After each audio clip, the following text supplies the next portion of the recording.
With Doubtnut, get instant video solutions to all your maths, physics, chemistry, and biology doubts. Just click the image of the question, crop the question, and get instant video solution. Download Doubtnut app today. Hello students, so let's read the question. Most of the cartilages in vertebrate embryos are replaced by dash in adults. Okay, so they are saying most of the cartilages which are present in the vertebrate embryos are replaced by dash in adults. Okay, so basically when we talk about cartilage, okay, so we know that cartilage is a very important specialized dense connective tissue, right?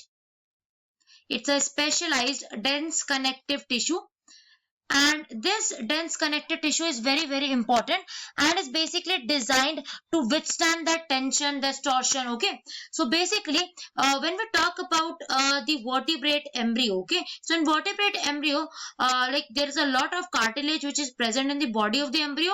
This cartilage is basically the most of the part of the skeleton. So most of the part of the skeleton, the vertebrate embryo, is formed by the cartilage.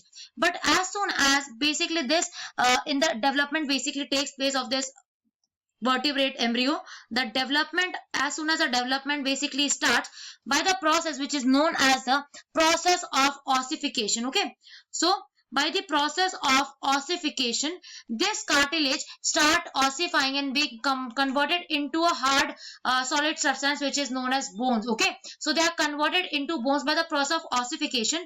So most of the cartilage in vertebrate embryos are replaced by bones. Okay, so the blank will be bones here. I hope this answers your question, students. Thank you. For class 6 to 12, IIT JEE and NEET level. Trusted by more than 5 crore students. Download Doubtnut app today.